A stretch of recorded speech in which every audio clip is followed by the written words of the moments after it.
হাসিনার দেশে ফেরা নিয়ে বিস্ফোরক মন্তব্য রুমিন ফারহানার। বললেন, কমন সেন্স বলছে ফিরবেন সাবেক প্রধানমন্ত্রী। বাংলাদেশকে চাপে রাখতে হাসিনা কার্ড খেলছে ভারত। ক্ষমতাচ্যুত সাবেক প্রধানমন্ত্রীকে নিয়ে বারবার অবস্থান বদল নয়াদিল্লির। জুলাই গণ অভ্যুত্থানের 2 বছর পূর্তি। নানা জল্পনা কল্পনার পর খুলে দেওয়া হলো জুলাই স্মৃতি জাদুঘর। উদ্বোধন করলেন প্রধানমন্ত্রী তারেক রহমান। জুলাইয়ের প্রামাণ্য চিত্রে নেই আবু সাইদ ও খালেদা জিয়া। ক্ষুব্ধ ভারপ্রাপ্ত রাষ্ট্রপতি, বললেন ডকুমেন্টারি হয়নি। এবং 5 আগস্টের দিনেও মুখোমুখি শিবির ছাত্রদল। নারায়ণগঞ্জের সংঘর্ষে আহত 5। শুনছিলেন সংবাদ শিরোনাম। পুরো সংবাদে আপনাদের সাথে আছি আমি নীলা ইসলাম।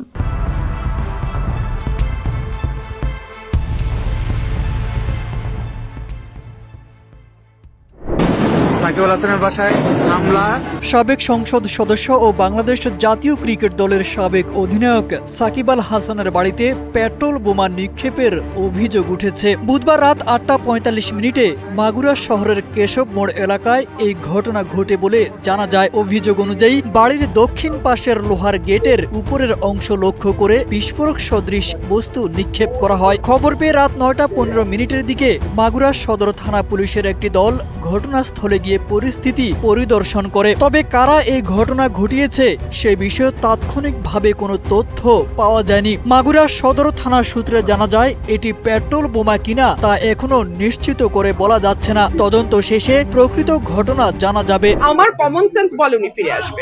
আমার কমন সেন্স বলছে শেখ হাসিনা নিশ্চয়ই দেশে ফিরে আসবেন, এমন মন্তব্য করেছেন ব্রাহ্মণবাড়িয়া 2 আসনের সংসদ সদস্য ব্যারিস্টার রুমিন ফারহানা।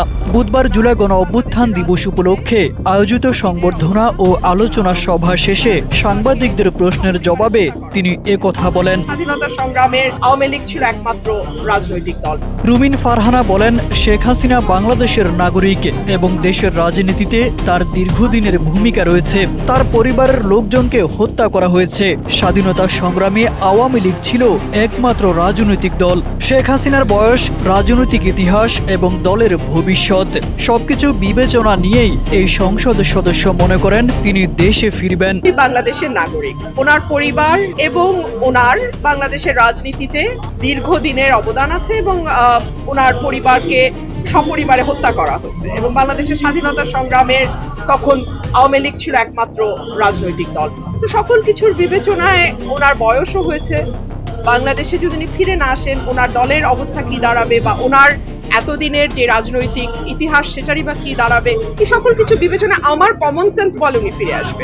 শেখ হাসিনার বক্তব্য গণমাধ্যমে প্রচার নিষিদ্ধের বিষয়েও প্রশ্ন তোলেন সাবেক এই বিএনপি নেত্রী। বলেন, শেখ হাসিনার আমলে যেমন তারেক রহমানের বক্তব্য প্রচারে নিষেধাজ্ঞা ছিল, তেমনি এখন শেখ হাসিনার বক্তব্য প্রচার বন্ধ রাখাও গণতান্ত্রিক চর্চার সঙ্গে সামঞ্জস্যপূর্ণ নয়। সম্প্রতি বেসরকারি টেলিভিশন চ্যানেল নিউজ 24-কে দেওয়া এক সাক্ষাৎকারেও শেখ হাসিনার সম্ভাব্য প্রত্যাবর্তন নিয়ে মন্তব্য করেন রুমিন ফারহানা। সেখানে হাসিনার ফাঁসির প্রসঙ্গে এক প্রশ্নের জবাবে অদ্ভুত ও রহস্যময় এক হাসি দেন তিনি। বলেন, শেখ হাসিনা অবশ্যই দেশে ফিরবেন, আর ফিরলে সবচেয়ে বড় বিপাকে পড়বে বর্তমান সরকার। রাজনীতি তো একটু হুঙ্কার টুঙ্কার না দিলে তো হয় না। এর আগে ডিসেম্বরে নেতা কর্মীদের নিয়ে দেশে ফেরার ঘোষণা দিয়েছিলেন শেখ হাসিনা। সেই ঘোষণার রেশ কাটতে না কাটতেই রুমিন ফারহানার এই মন্তব্য নতুন করে যেন আগুনে ঘি ঢালল। বাংলাদেশকে ব্যর্থ করতে এবার হাসিনা কার্ড খেলছে ভারত। ক্ষমতাচ্যুত শেখ হাসিনার বিষয়ে ক্ষণে ক্ষণে সিদ্ধান্ত বদলাচ্ছে মোদী প্রশাসন। প্রথমে জানিয়েছিল ভারতের মাটিতে শেখ হাসিনা কোনো রাজনৈতিক কার্যক্রম চালাতে পারবেন না, তবে সেই সিদ্ধান্ত বদলে ফেলে নয়াদিল্লি। সবশেষ ভারতের মাটিতেই শেখ হাসিনাকে প্রকাশ্যে বক্তব্য দেওয়ার অনুমতি দেয় দেশটি। বিশ্লেষকরা বলছেন, বাংলাদেশের উপর নানামুখী চাপ প্রয়োগ ও সরকারকে বিভ্রান্ত করতেই দিল্লির ডিপ স্টেট ও মোদী সরকার কার্ড হিসেবে ব্যবহার করছে শেখ হাসিনাকে। এক প্রতিবেদনে এই তথ্য জানিয়েছে দৈনিক আমার দেশ। এ নিয়ে বিস্তারিত জানাচ্ছেন জাওয়াদ আহমদ। 30 জুলাই প্রকাশিত ভারতের পররাষ্ট্র বিষয়ক সংসদীয় কমিটির প্রতিবেদনে বলা হয়, নরেন্দ্র মোদী সরকার শেখ হাসিনাকে দিল্লির মাটিতে বসে কোনো প্রকার রাজনীতি করার অনুমতি দেয়নি। জুলাই গণঅভ্যুত্থানে পতিত হাসিনাকে প্রত্যর্পণের বিষয়টিও খতিয়ে দেখছে সরকার। ভারতীয় গণমাধ্যমগুলো ফলাও করে প্রচার করে এই খবর। এর ঠিক 3 দিন পর 2 আগস্ট ভারতীয় মিডিয়ায় শিরোনাম হয়েছে 5 আগস্ট প্রথমবারের মতো প্রকাশ্যে আসছেন শেখ হাসিনা। ওই দিন তিনি দিল্লিতে সংবাদ সম্মেলনের মাধ্যমে বাংলাদেশের বর্তমান রাজনৈতিক পরিস্থিতি এবং তার ভবিষ্যৎ রাজনৈতিক পরিকল্পনা তুলে ধরবেন। মাত্র 3 দিনের ব্যবধানে দিল্লির বিপরীতধর্মী অবস্থান মোটেও ভালো কোনো লক্ষণ নয় বলে মনে করছেন কূটনীতিক ও বিশ্লেষকদের একটি বড় অংশ। তারেক রহমানের সরকারের উপর চাপ বাড়াতে শেখ হাসিনাকে ফের সামনে আনছে ভারত, এমনটাই মনে করছেন তারা। একই সঙ্গে ভারতের কৌশলগত স্বার্থে শেখ হাসিনাকে বার্গেনিং কার্ড হিসেবে ব্যবহার করা হচ্ছে। মৃত্যুদণ্ডপ্রাপ্ত ও প্রত্যর্পণ চাওয়া সত্ত্বেও তাকে ভারতে আশ্রয় দিয়ে দিল্লি চাপ বজায় রেখেছে বলেও দাবি তাদের। শুধু শেখ হাসিনা নন, দীর্ঘ 19 বছর পর কলকাতায় ফিরে তসলিমা নাসরিন আওয়ামী লীগের পক্ষে, জুলাই বিপ্লবের বিপক্ষে এবং মাদ্রাসা বিরোধী বক্তব্য দিয়েছে, যা একই কৌশলের অংশ হতে পারে বলে মনে করছেন বিশ্লেষকরা। নাম প্রকাশ না করার শর্তে ঢাকার একজন সিনিয়র কূটনীতিক বলছেন, অন্তর্বর্তী সরকারের সময়ও হাসিনাকে ব্যবহার করে উস্কানিমূলক বক্তব্য ও অস্থিতিশীলতার চেষ্টা হয়েছিল। এবারও পানি, ক্রিকেট সহ বিভিন্ন ইস্যুতে চাপ বাড়তে পারে। তারেক রহমানের চীনমুখী কূটনীতি এবং দিল্লি সফরে অনীহাও ভারতের অসন্তোষের কারণ। এ বিষয়ে রাষ্ট্রবিজ্ঞানী অধ্যাপক ডক্টর দিলারা চৌধুরী বলেন, ভারত জুলাই বিপ্লব মেনে নিতে পারেনি, তাই হাসিনাকে ব্যবহার করছে। আন্তর্জাতিক সম্পর্ক বিশ্লেষক অধ্যাপক ডক্টর এম শহীদুজ্জামান মনে করেন, দিল্লির লক্ষ্য আওয়ামী লীগকে আবার বাংলাদেশের রাজনীতিতে ফেরানো। এদিকে পররাষ্ট্র প্রতিমন্ত্রী শামা ওবায়েদ বলেছেন, নিষিদ্ধ সংগঠনের সাজাপ্রাপ্ত প্রধান কোথায় কি বলছেন সেটা নিয়ে সরকারের মাথা ব্যথা নেই। তবে ভারতের ভূখণ্ড ব্যবহার করে বাংলাদেশ বিরোধী তৎপরতা বন্ধে ঢাকার অবস্থান স্পষ্ট করা হয়েছে এবং এ ধরনের কর্মকাণ্ড দ্বিপক্ষীয় সম্পর্ক ক্ষতিগ্রস্ত করতে পারে বলেও ভারতকে জানানো হয়েছে। নানা জল্পনা কল্পনা ও বাধা বিপত্তি কাটিয়ে অবশেষে খুলে দেওয়া হলো জুলাই স্মৃতি জাদুঘর। জুলাই গণ অভ্যুত্থানের শহীদদের স্মৃতি সংরক্ষণ এবং আন্দোলনের ইতিহাস নতুন প্রজন্মের কাছে তুলে ধরার লক্ষ্যে প্রতিষ্ঠিত এই ঐতিহাসিক স্থাপনাটি উদ্বোধন করেছেন প্রধানমন্ত্রী তারেক রহমান। বুধবার সকাল 9টায় রাজধানীর শেরেবাংলা নগরে অবস্থিত সাবেক সরকারি বাসভবন গণভবনে স্থাপিত এই জাদুঘরের উদ্বোধন করেন তিনি। এই উদ্বোধনী অনুষ্ঠানে অন্তর্বর্তীকালীন সরকারের সাবেক প্রধান উপদেষ্টা ডক্টর মোহাম্মদ ইউনুস, বীর শহীদ পরিবারের সদস্য, আহত যোদ্ধা, সরকারের ঊর্ধ্বতন কর্মকর্তা, উপদেষ্টা ও বিভিন্ন রাজনৈতিক দলের প্রতিনিধিরা উপস্থিত ছিলেন। পরে উপস্থিত অতিথিদের সাথে জাদুঘরের বিভিন্ন গ্যালারি ও স্থাপনা পরিদর্শন করেন প্রধানমন্ত্রী। জুলাই গণ অভ্যুত্থানের বিভিন্ন আলোকচিত্র, দলিল, ভিডিও চিত্র, ব্যক্তিগত স্মারক এবং আন্দোলনের নানান গুরুত্বপূর্ণ উপকরণ সংরক্ষণ করা হয়েছে এ জাদুঘরে। স্বৈরাচারী শেখ হাসিনা সরকারের ঐতিহাসিক পতনের ঘটনা স্মরণীয় করে রাখতেই অন্তর্বর্তী সরকারের আমলে এই জাদুঘরের কাজ শুরু হয়।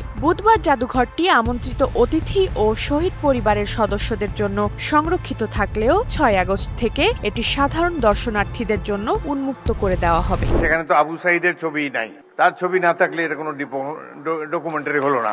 জুলাই গণ অভ্যুত্থান উপলক্ষে নির্মিত প্রামাণ্য চিত্র নিয়ে ক্ষোভ ঝাড়লেন ভারপ্রাপ্ত রাষ্ট্রপতি অবসরপ্রাপ্ত মেজর হাফিজউদ্দিন আহমদ। তিনি বলেন, যে ডকুমেন্টারিতে আবু সাইদের ছবি নেই সেটা কোনো ডকুমেন্টারি নয়। আবু সাইদ এই গণ অভ্যুত্থানের প্রতীক, অথচ প্রামাণ্য চিত্রে তার কোনো ছবি নেই। ভারপ্রাপ্ত রাষ্ট্রপতি আরো বলেন, ডকুমেন্টারিতে অনেক ভুল রয়েছে, সেখানে সাবেক প্রধানমন্ত্রী বেগম খালেদা জিয়ার ছবিও থাকা উচিত ছিল। আমরা আওয়ামী লীগের মতো হতে চাই না জানিয়ে হাফিজউদ্দিন আহমদ বলেন, এই সরকার জনগণের নির্বাচিত সরকার, আমাদের কোনো ভুল হলে আপনারা ধরিয়ে দেবেন, আমরা তা সংশোধন করব।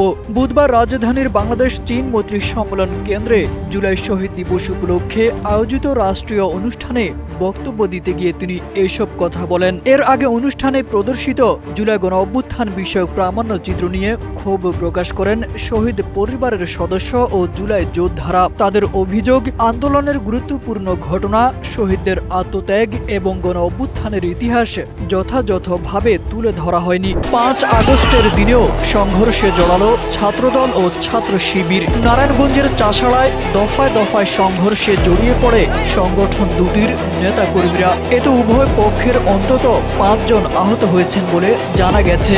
বুধবার দুপুর 12টার দিকে সরকারি তোলারাম কলেজে শুরু হয় উত্তেজনা, যা পরে ছড়িয়ে পড়ে কলেজ রোড ও চাষাড়া এলাকায়। জানা গেছে, জুলাই গণ অভ্যুত্থান দিবস উপলক্ষে কলেজের অডিটোরিয়ামে একটি আলোচনা সভা চলছিল। সেখানে বিভিন্ন ছাত্র সংগঠনের নেতারাও বক্তব্য দেন।